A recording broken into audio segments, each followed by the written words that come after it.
Good morning. Good morning. My name's Brian Phelps, and I'm the athletic director here at Indian Hill. And I just think about what an exciting day to be able to get so many alums and families back on our campus and reconnected. Obviously in honor of Coach Loebker and his family, and to honor and recognize him and to celebrate our new space around here. Coach Dupps is really the man behind the scenes here to make this all happen and get us all together to have this special day. So thank you, Denny, for doing this. And at this time, I'd like to introduce Coach Nate Eigher.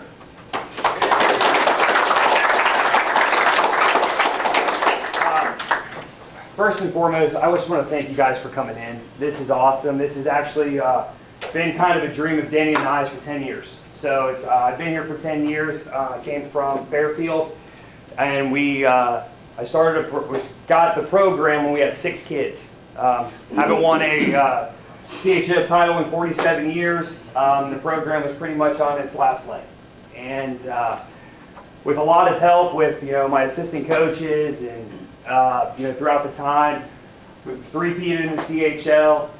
We've had 3 state qualifiers the past 3 out of 4 years because of COVID, and they've all placed. So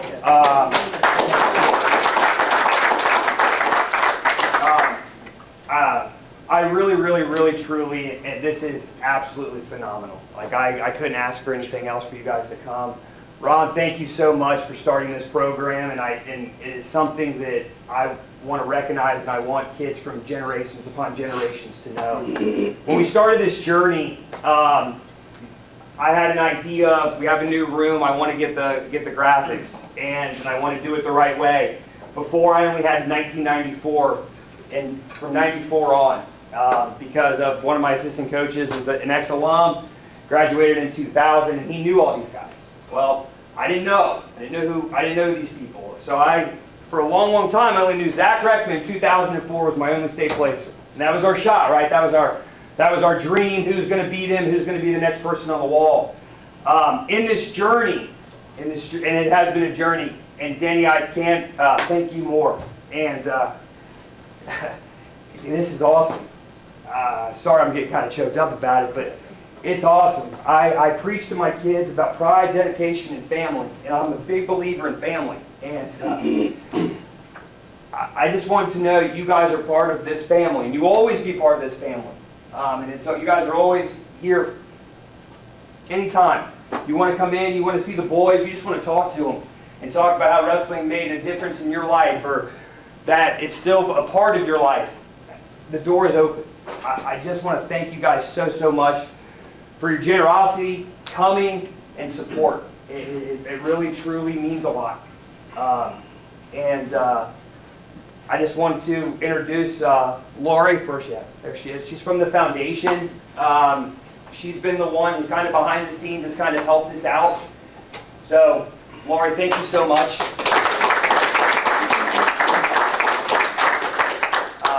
Really, without all of this, guys, it would not be possible. So, Danny, thank you so much. More than I've talked to you about. Lori, did you want to say anything or no?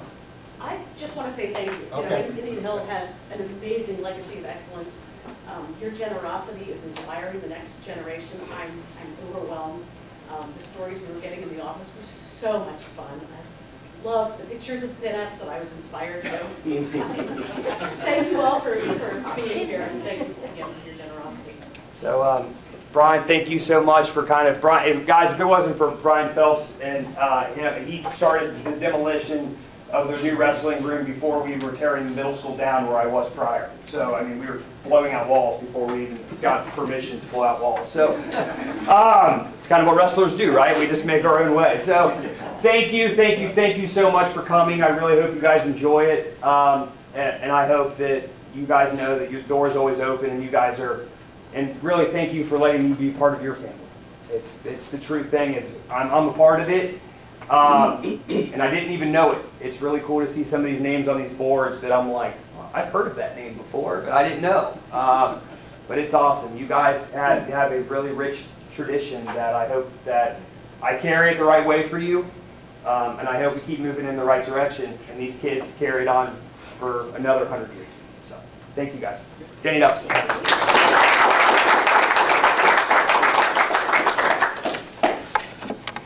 What's this? What is it? I don't know. Oh, Not mine. okay. All right, a lot of thank yous are going around today. I want to thank the former Indian Hill wrestlers from Ron and my era and before my time who stepped up to the call. Ron and I talked many times about trying to get a reunion of the old teams together, and we just never could find the right place or the right time. It just never seemed to fit. Our lives get spread out. All of you guys go on with your lives. Next thing we know, 50 years later, right? Unbelievable. So I just happen to still be here at the old hill. 53 years and counting. I retired 15 years ago, and they hired me back part-time. And part-time, believe me, is a fun gig. So, and I'm a specialist, and now I specialize in technology and video, and we do all the live streaming of sports, and of course you know I like sports, so that's important. Let me get back to my thing here. I also wanted to thank Coach Eigher, because without him coming into the program, this thing was about to die. About 3 ADs ago, we've had a few, haven't we, Brian? About 3 ADs ago, I heard word that we were going to drop the program. And it about broke my heart. But at the same time, it was so bad that it made sense. But somehow the life was left in it, and it's come back, and Nate came in the program and revived it. And so, of course, I got hooked with Nate just by the television, you know. Can you film our matches? Well, heck yeah. You know, so some other names like Dave Bean, some of you guys might remember, head coach at Finneytown. He volunteered to come in and announce some of our matches that are local now. But anyway, that's aside from where we are here. So thanks, Nate, for getting me involved so that I could help you continue this great sport. Then the idea came up, it really came from him, to try to resurrect, go back in history and get records, because I told him all the stories about each one of you, and I said, yeah, we did that, they did that, and yeah, we won the league 3 times. I mean, what do you mean you won it 3 times? So he's still got to go further to beat us, right? I mean, we're tied right now. So you repeated it back. But that's true. We had a one in between. So let's see. So the program started in 1966, which you said. Ron Loebker, actually I met Ron at Coleraine. I was a senior and he started the program at Coleraine. And I was, what do we have, about 45, 50 kids that came out, and we ended up with about 19 that stuck it out. And it's a tough sport, But my dad told me, don't quit. And I really fell in love with it, and I went to Moorhead and wrestled down there for a year, and I found that all of a sudden I started to develop a little bit more talent. I think I matured late, and my athleticism came later as well. I continued then playing handball. I competed in that. I've competed nationally. So athletics is really important to me. So yeah, Ron and I go back to Coleraine, 1965, and I came here wanting to be the head wrestling coach. And I didn't know Ron was here.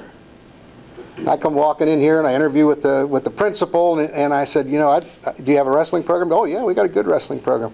I said, well, I always dreamed of being a wrestling coach. And he said, well, let me introduce you to our wrestling coach. And we went over to the faculty. It was at lunchtime, and you didn't know I was coming either. He's sitting in there eating lunch, and here's our wrestling coach. He turns around and I said, oh crap. Well, I don't want his job, so then I begged to just be an assistant, well, I've already got an assistant. So anyway, we found a way to solve that problem, and we've been buddies ever since. So it's really a long story, but between coaching together and having a sporting goods business together and refereeing together for 18 years and all those different experiences that we had, fortunately, I was an only child, so he's the closest thing to a brother I have, and thank God he's there for me.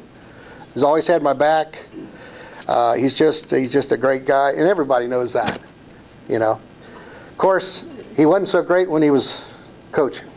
I mean, he had eyes in the back of his head. Well, he was only one coach, no assistant at Coleraine. Half of us were on the mat, the other half were down lifting weights, and all of a sudden I hear, "Dupps, why aren't you pushing that iron?" How did he know I wasn't? He says, "I just guessed." But anyway, he was phenomenal. Great storyteller. He's a good family man and a great teacher, a wonderful teacher. Let's see what else I say. So then it was the idea that Nate had to dedicate the room to the first coach, and I couldn't agree more. The more deserving person to have this room dedicated to. And let's see, I've been blessed to have been his partner in business. I said that already. Yep, I think I covered all that stuff. And so the last thing, of course, I had a friend that I played doubles with in handball for 30 years, and he passed away from Alzheimer's. And I mean, he was my best friend. We were the same age and all that stuff. But my true best friend is Ron Loebker. So what I'd like to do is offer some time for some of you that want to say some things. If you wish to, I have a few that asked to do so. And the first one that I have is the oldest, I think the oldest of you, maybe not, and that's Ralph Farmer. And so Ralph, if you'd come up here, he's still officiating. He's like me, 50-some plus years, still got his gear on. It's all yours. Thank you. All right. Well, I thought long and hard about what I could say today, and I could go on and on and on, but I'll start off by saying there are two titles that I hold dear. One is pastor. I've had some good pastors. I've had some turkeys as pastors, and I've also had some that even know more about the Bible than I do. And the other one is coach, especially wrestling coaches. They put in so much time, it's unbelievable. When you work, how much, if you calculated the number of hours you worked by what you got paid, it was under $1 an hour. I did that with Denny. And, I went to the superintendent to ask for a raise. I said, "Look, this guy's putting in over 300 hours, and he's not even making 50 cents an hour." Yeah. You know what they told me? "Don't practice so much." Yeah. They put in more work than any other type of coach you can imagine. And Coach Loebker reinforced everything my parents was trying to teach me. Dedication, respect, winning with grace, losing with grace, discipline. Wrestling is a sport of discipline. I've said that all my life. If you don't have discipline, you will not be a good wrestler. You have to keep your weight down. You got to keep your nutrition up. You got to keep your grades up. You got to keep your stamina up, your conditioning. You've got to practice day in, day out if you're going to ever amount to anything. And the coach is right there the whole time doing that. Some in my pocket. You remember this? That whistle. You remember when I got this? Yeah, I know, Ralph. My senior year, I walk in the first day of practice. We started wrestling my sophomore year, okay? So I've only had 2 years of wrestling experience at that time. He handed me this whistle on a lanyard. The lanyard has since been worn out. The clasp on it rusted. I couldn't use it anymore. And he said, "You're going to be officiating the wrestle-offs." You kidding me? I don't know anything about doing that. He says, "You'll do fine." He said, "I'm here to help you if you need it." Okay, and I did. I even officiated my own wrestle-offs against Oscar Berry. I don't know if you remember little Oscar Berry, 135-pounder, about that tall. It's hard to wrestle with a whistle in your mouth and a lanyard around your neck. But I did it. Of course, the matches only lasted about 30 seconds at the most, unless he was backing up more than he should. And then I would have called him for stalling. But that got me on the road. He saw something in me I didn't know was there. He started me off in officiating, and I've been doing it in high school for 52 years. This will be my 52nd year. I've won a lot of awards. I've been a lot of places. I've done the state tournament 6 times, more than 45 sectional and district tournaments. The Lord's blessed me. And He blessed me especially with a great coach, Ron Loebker.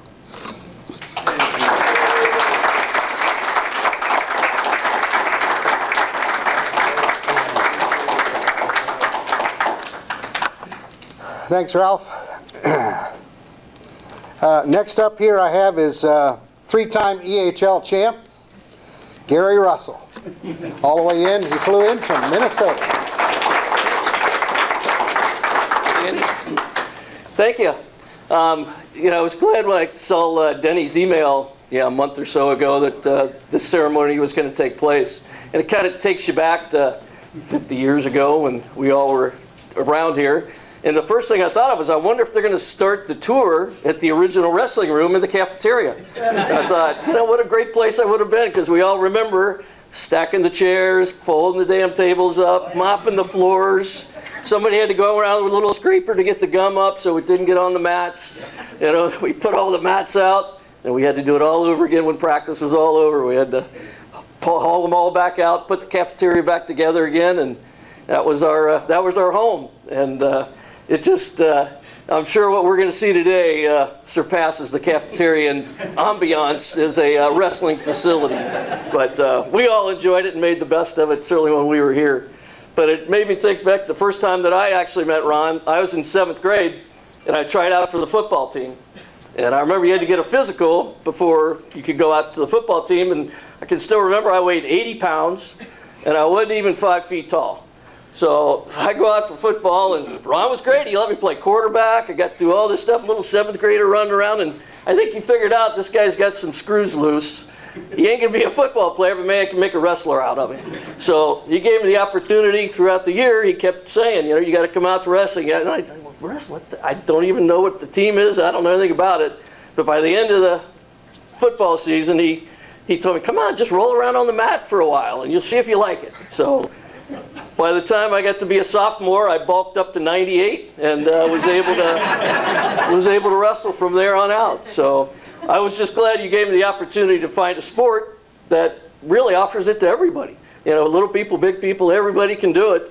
But like even Ralph said, it's not for everybody. There's a lot that goes into it, and a lot of individuality that goes into making yourself to be a good wrestler. But Ron knew every button to push. I mean, all of us were a little different, but he knew how to basically get all of us, to push to that next level and to find how far can you really go and how good can you really be.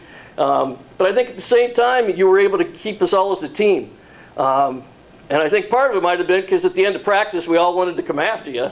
But none of us dared do it, and we wouldn't do it today either, that's for sure.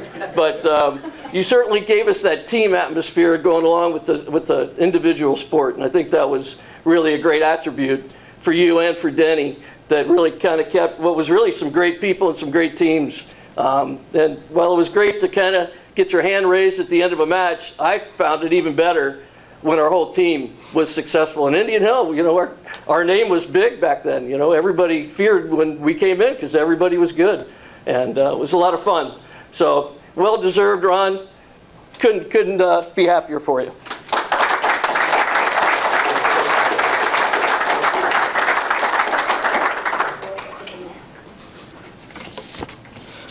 Thanks, Gary. Brought back a few memories. The old mats on the, rolling them out, mopping them. Yeah. Scott's here. So Scott, Scott lives town. He's local, so that's good. I keep up with him, and his daughters teach here at the high school, so I have meetings with them, and but we don't talk about you often. So I keep that private. But anyway, I really appreciate all that you've done to help with this, and ask if you'd say a few words here. And if anybody else, I don't have anyone else on the list, but if anyone wants to, at that point, you can come up here and say what you want before we take our jaunt over to see the room. So, oh, Patty, I am so sorry. That's okay.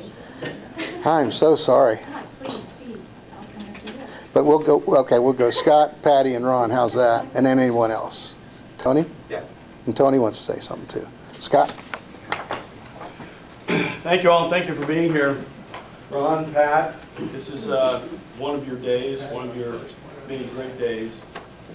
So this is my story, and it's going to resonate with so many wrestlers in here. I was in 8th grade biology in Coach Loebker's room. You walked in there, it was different.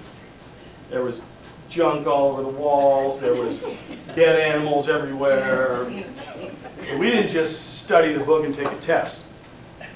We cut up cats, frogs, and rats. I had a little rat skin on my credenza for many years. That's what got me hooked in the sense of education, because it was a great class. It was one of the ones that I totally enjoyed in my entire career. And then he said, Scott, you look like you're a strapping young man. Why don't you come out for wrestling? I said, well, wrestling team's in high school, and I was in the 8th grade. And he said, well, I don't care. Come over, we're just like with Gary. Come over and start rolling. You'll learn the ropes, and it's just great. So I did, 8th grade. So Coach Loebker, I had a great family,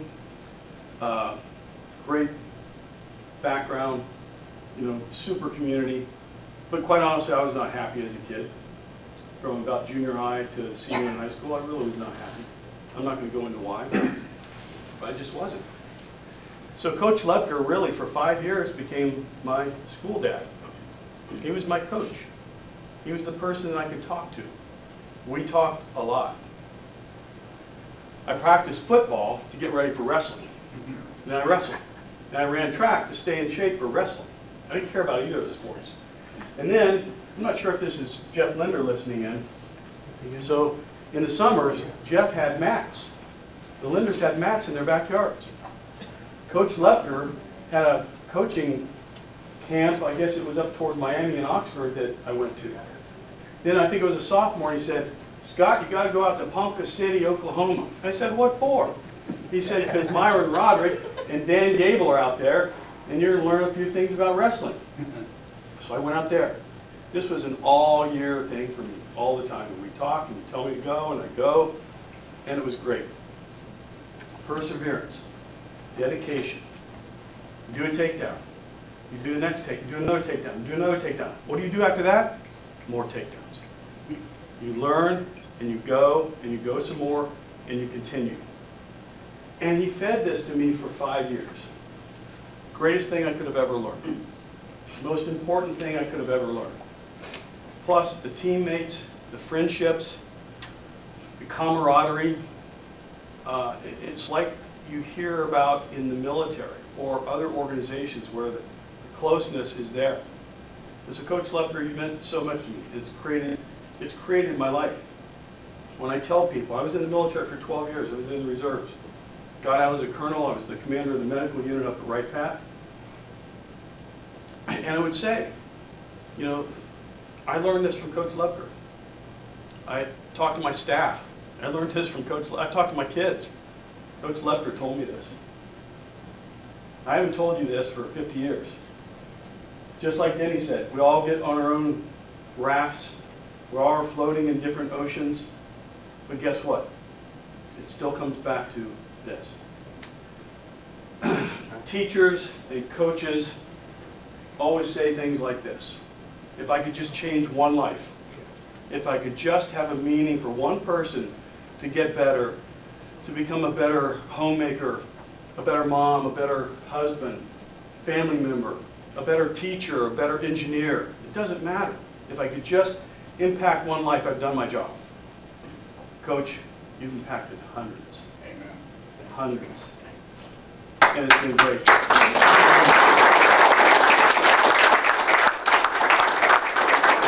The smallest token of our appreciation will be to name this room after you. I love you dearly. Thank you, buddy.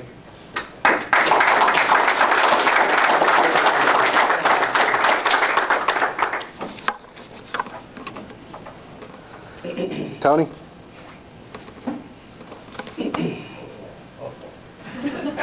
Do I need to introduce you? No. Tony was one of our coaches back in those, he helped us get the junior high going.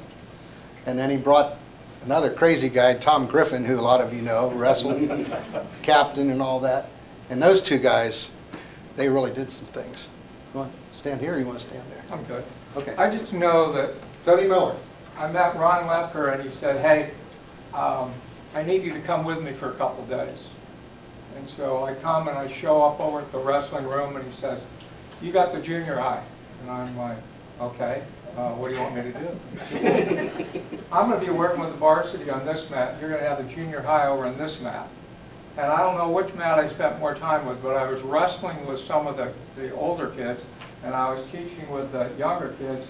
And Ron would always come over and he'd go, they're doing a good job. I want you to just be a little more enthusiastic.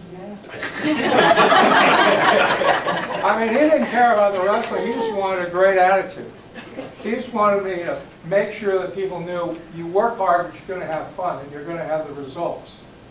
And then when there'd be a wrestling, when the match was actually going on, he would come back and he'd find me and he'd say, hey, on this next one, I want you to do this. They're allowed to take them down. And he always had a great way of saying it, though. He was never condescending. He was never bullish. He always wanted what was great for the kids. He wanted them to wrestle, but he really wanted them to walk away and be great in their life. He cared more about their life than wrestling, and he felt that wrestling was just a way to be great. And if you could work hard at wrestling, you could work hard in your own life or your own relationships or whatever. And we'd go out to eat afterwards and we'd be laughing so hard because he would tell stories about what he wanted you to do and what you looked like, and he'd make faces and he'd contort it, and then he'd say to Tom Griffin and I, he'd say, now Tom, you get down, Tony, you get behind him and come back around, you know? But he never lost his sense of humor for what was going on. And the one thing that I learned as a human being was, you're not going to get out of this life alive. You might as well do the best you can. And enjoy every second of every minute. And there's no reason not to. And I want to thank you for everything you did and all the lives that you changed because of a great attitude. And you were a lot of fun. And you're a great man. But Tony, you were great too. You were great too. Tore up my office. Can I tell the story about the superintendent's kid? Go ahead. Tony was he made kids wear ties on game on Bristol Russell Day, and he always worked them hard, very much disciplined, and this one little fella had to use the restroom, and That's probably a bad story. go ahead, I got your permission. No, go ahead. Anyway, he said, well, you just wait, you're not going to go to the restroom right now. Well, it was too late, and yes, he soiled his britches, and that's not the bad part. The bad part is it was the superintendent's son. But nothing ever happened. That crimped a little bit of my coaching career. Yeah. Tony, you were great. You Yeah. were great. Thank you very much for having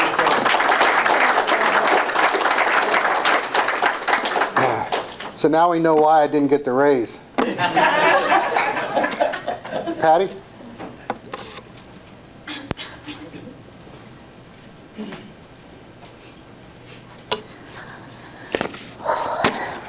Rex. I want to thank everyone here today. This has been quite emotional. Mr. Dupps, Nate, your wives, everyone here, thank you so much. This means so much to our family, to my dad. I better read this on that because I'll get off base. So many of you have gone the extra mile to make this happen, and we really appreciate it. Mr. Dupps and Alma have been aunts and uncles. I still call Mr. Dupps, not Denny. Although he's told me time and again, please call me Den. They've been very good friends to my parents, and they've been very supportive over the past several years. Several times I've been out with Mr. Dupps and my dad drinking. And I've been around those tables where stories have been told. But more important, I want you all to know that you've all played many parts in the stories that have been told around our family home. the fireplace, the dining room table, and the bar in the basement. The stories keep coming back. Tony Miller and Tom Griffin, Steve Smith, Steve Taylor. You all know that our dad is a talker, and no stranger ever comes across his path. Recently, we've been to a lot of doctor's offices, met a lot of people, and there's never a stranger in a doctor's office.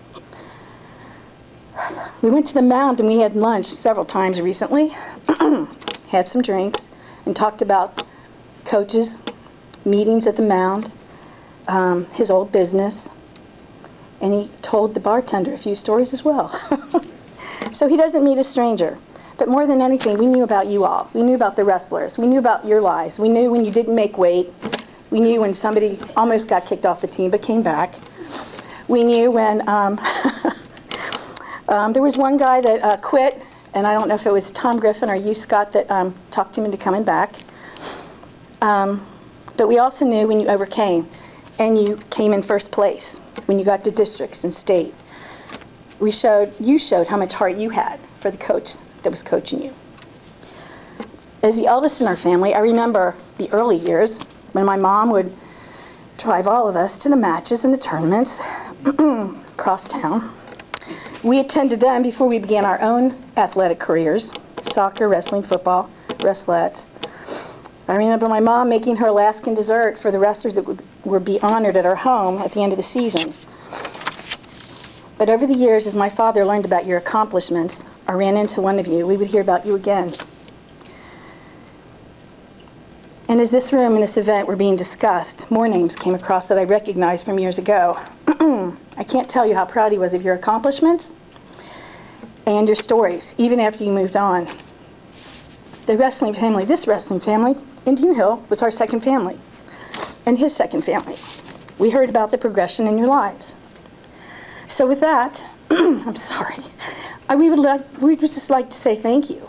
And I think it's only right, in closing, that we recognize my mom, because she held it together at home.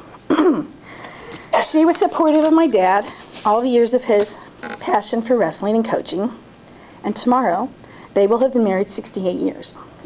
So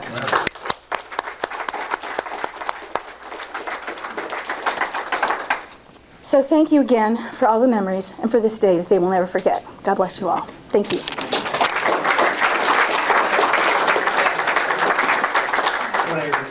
I'll do it myself. No big deal. This is Rex Loebker, the baby Loebker. Number six.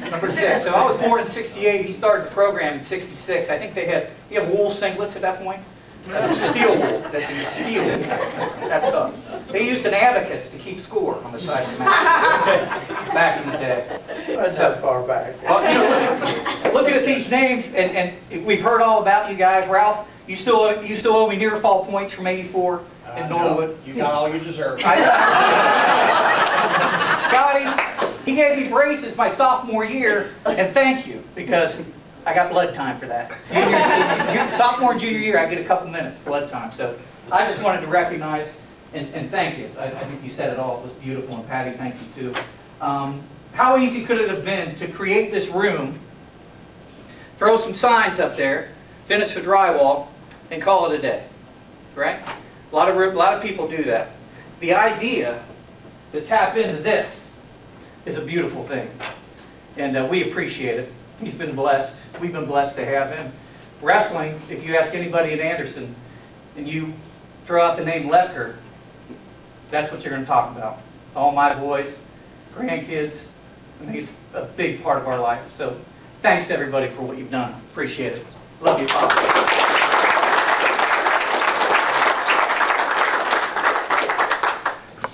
Before we get to Coach Loebker, is there anyone else like to say a word? Yeah. Jeff? Not very well. The volume's up.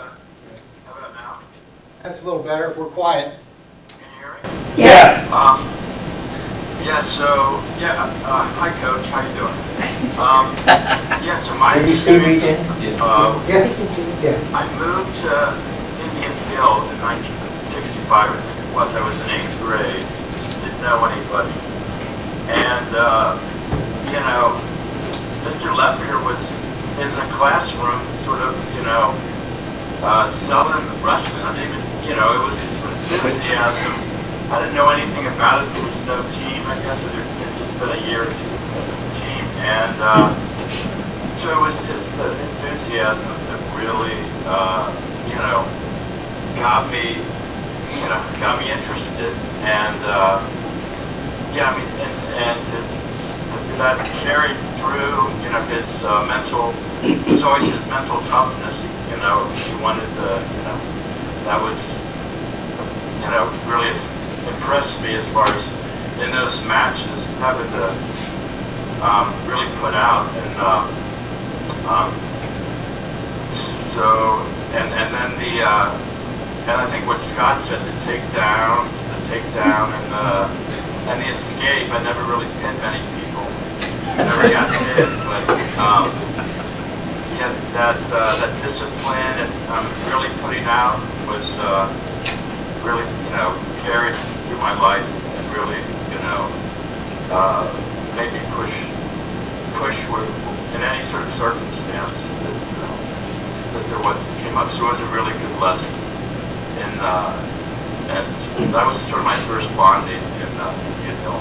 Well, thank you, Coach. I appreciate that.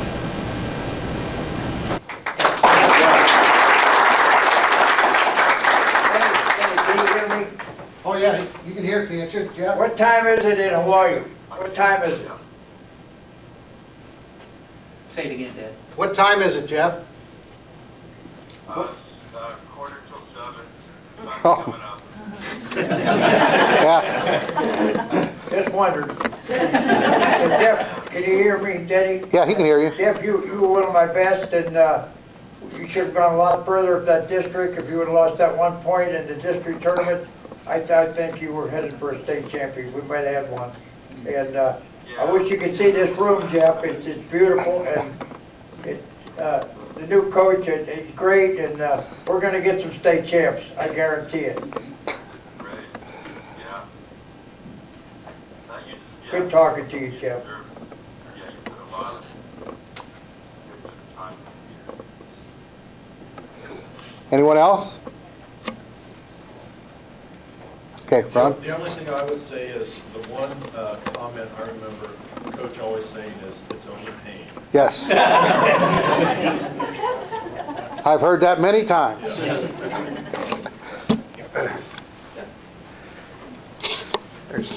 Just for the recording. You don't have to hold it. Yeah, most of my story's been told, and I think I'm up here to say thank you. This has been unbelievable. I just never dreamed. I guess I must have done something right, isn't it? Who is that says that in the song? I must have done something. I must have been good. I don't know. But anyway, Nate, you got a great future, and I told Nate today I'm gonna come over and sit into some of those practices and find out what he's doing right and wrong. I'll give him some. He'll love that, won't you, Nate? I'll take any advice you got. Yeah.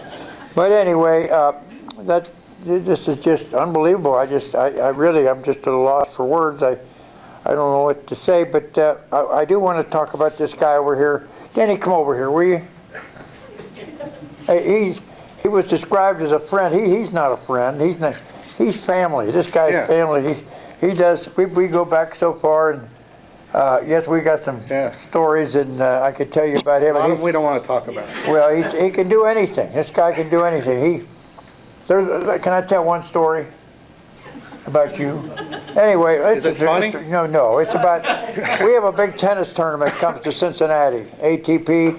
Well, years ago it went to Coney Island, and this was the first year for the ATP or whatever it is.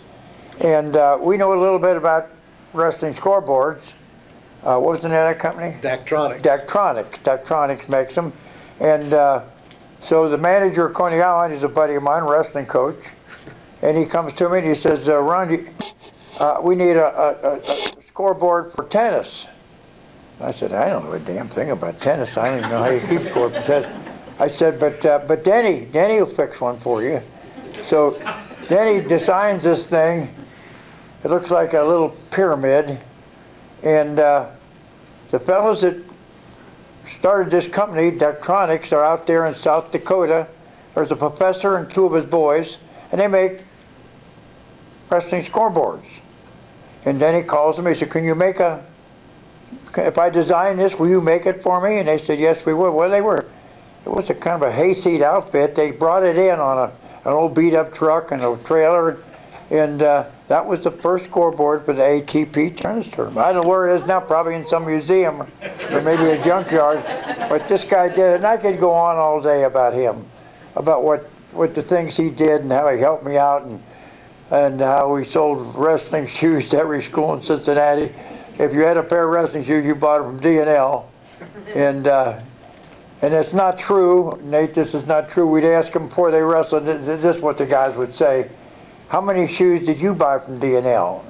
And he said, I bought 600 pair or whatever, and I bought 400 pair. And I'd say, well, this guy's going to win the match. Remember, we appreciate it. And Denny, we did some of the high-profile matches, some city championships. I mean, there was one over at LaSalle, and the place was packed. You couldn't get in, and I didn't want to be out in that match. I'm afraid if I make a bad call, they're going to kill me.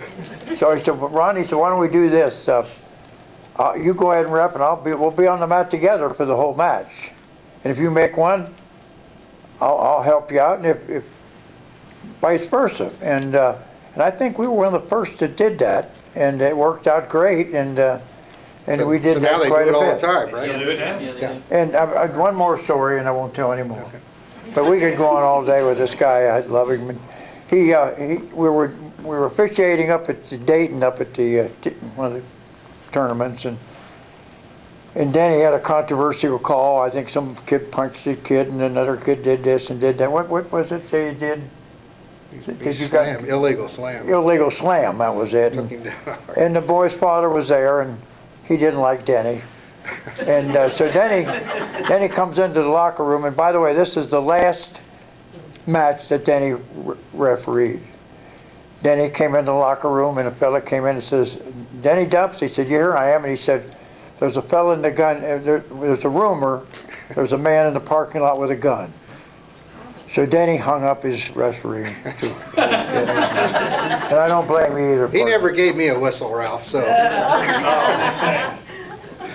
But anyway. I did it 18 years, that was enough. That was enough, yes, you did. You were good, you were good. But anyway, there's one other person I want to say.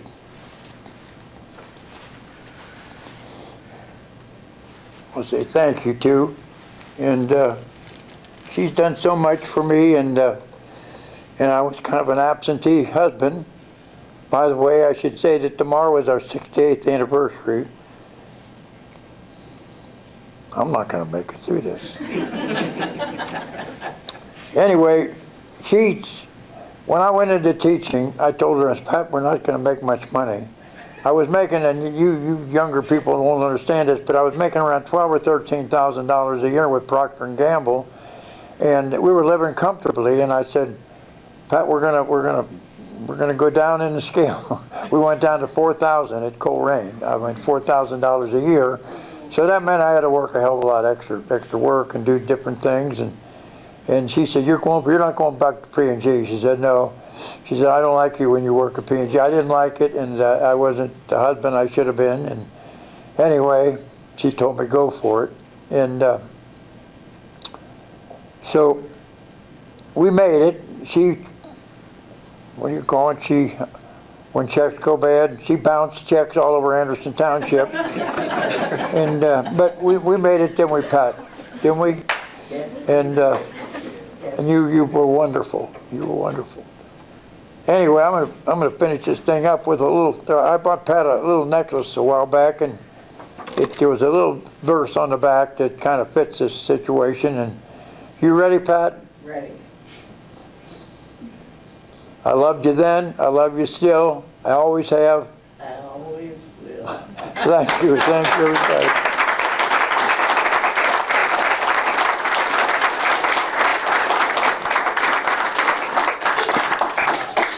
Time for the tour, I believe. We're ready to do that in 1 second. Again, I want to thank you guys. Thank you for the stories. I've only heard these stories from Kenny. And some other time I'll tell you some other stories he's told me. But they've been fun. And I'll tell you some of our stories that we have. So I definitely don't want to wait another 50 years to get you guys together again. And I don't want to wait. I want you to meet. You know, I've got an assistant coach that does it for me 2 years ago. And I got boys, they're like my kids. They really are. I got kids that are playing football at Wittenberg. I got a kid who's wrestling at OU. I've got a kid that's wrestling at Gettysburg. Couldn't be. His dad came. I got a kid that's wrestling at Washington and Lee.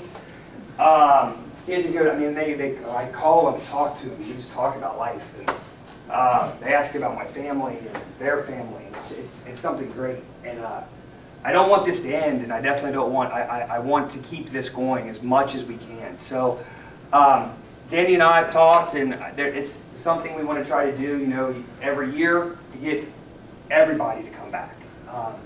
We're still trying to figure out how we're going to do it, but if you have interest in helping, I'd be more than happy to sit down and let's talk and let's come up with something. But I want to keep this family as close-knit as we can. And I don't want it to waste another 50 years and we'll have to do this all over again. So thank you guys so much. I really hope you guys enjoy the room and your history, because it is something that is really opened my eyes. So Ron, again, thank you so much. Thank you, Dave. Thank you. It's my 12-year wedding anniversary tomorrow. Or today. Gosh, today. Today. I knew that. Glad you remember that. But just the stories that you guys talk about, I hope. I mean, my boys hear it every day. My wife goes, "Who missed weight?" And I'm like, "We'll get there." You know, she knows that CHL week is and my coaches know it's the worst week of my life. Once we get past that, we're good. But I hope you guys really, really enjoy it. It's something that is very, very special, and it's a great room. So I'm looking forward to you guys taking you guys down and you guys seeing it. So thank you guys again. You're going to tell them how to follow you, or? Yeah, we'll kind of follow. So we're going to go actually through. We're going to go through these doors. Flowers. Yeah. On Monday it's flowers. Tonight. Oh, this is late. And now we're getting Everybody, all the kids are lined up. It's 6 a.m. You're in Lynn's. You haven't eaten anything. Just get where we're gonna be. Jake Meeker's flicking my back to my ear. Max is making a stupid comment. Yep. There it is. Don't look at it. It's gonna curse you.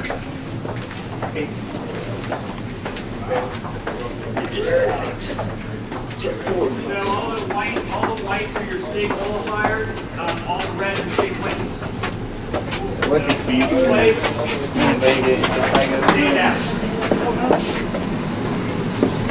Nice one. Go look at names. Go look at everything you got. Okay. Ooh, this is nice. I haven't seen this yet. Oh, you haven't? No, it's really nice.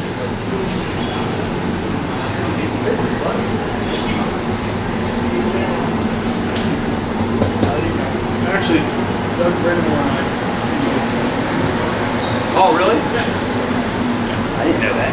Yeah, he's good guy. Is that the coach? No, that's all Science. restaurant. Other schools, and then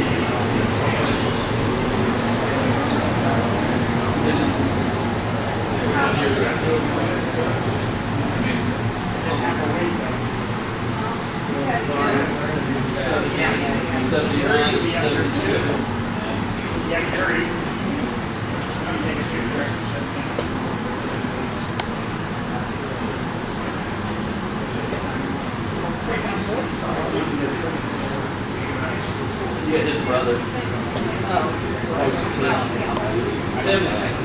Tim was in tennis. Yeah.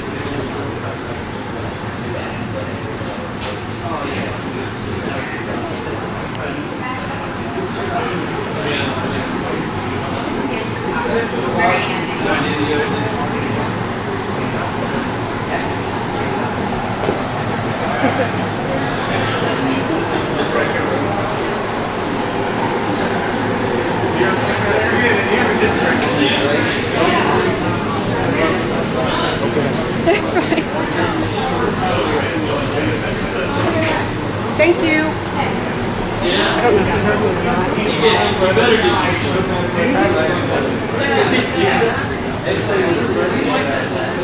Move. I want screen time. No.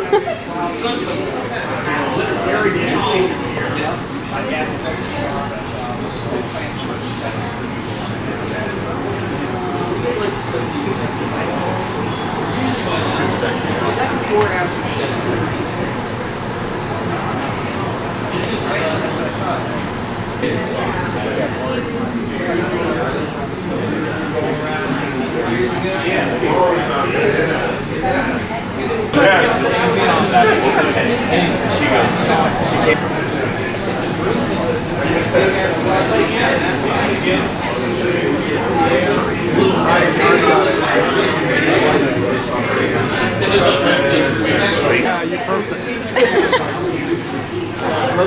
There you go.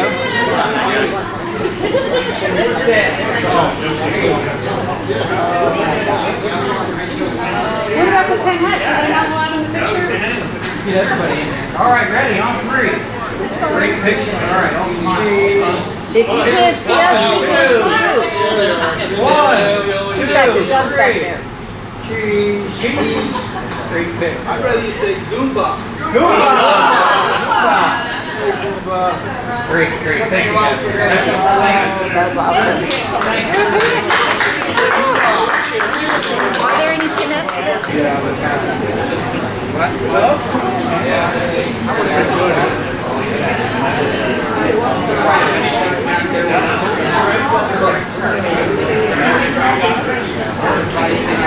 Baby, you're old.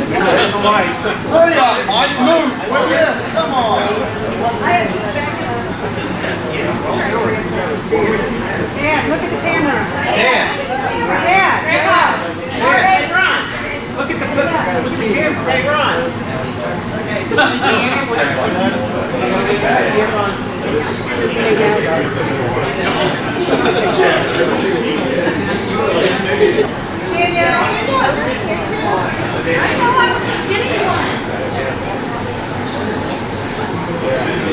Doing a good job. Hold on.